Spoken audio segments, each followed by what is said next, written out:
Why do you think Abraham insisted on Isaac marrying someone from his bloodline and not a Canaanite woman? In Genesis 24, we see the first mention of do not marry outside of your tribe. And sometimes when we hear this sounds like, oh, you have to marry somebody from your tribe, you have to marry someone from the same ethnicity or nationality as you are.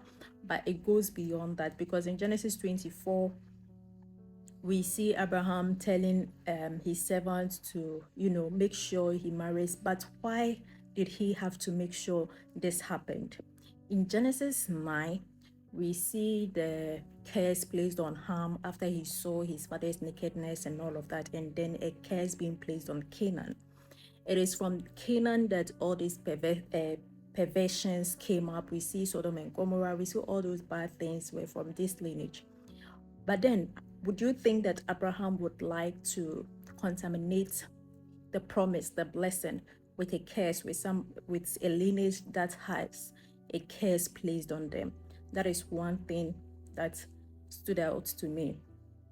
And also, we see that when the blessings were given, it was so clear that Ham or the Canaanites or anybody from the lineage of Ham would have to be servants of Shem. And Abraham is from that lineage. And so you wouldn't want to have a mindset of slavery and a mindset of kinship in one lineage. There will be some kind of friction. The mind will not be one. Yes, that is what I think were the reasons why this particular insisting on him not marrying outside his tribe, because they didn't want to stain the bloodline. Abraham knew at the end of the day that there was something greater. There was someone that was supposed to come, that the Lord had already told or given Abraham the details on. And so staining the bloodline with that lineage will be a problem, or will not actually work out, because mixing a curse and a blessing, I don't know what the results will be at the end of the day. In chapter 25, we see the introduction of these two types of prayer. First of all, we see the introduction of a praying husband, that is Isaac.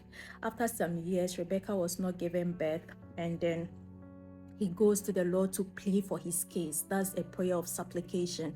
He goes to tell the Lord, I know there's this promise over my life. I know this, I know that, but why is this not happening? He was pleading for his case.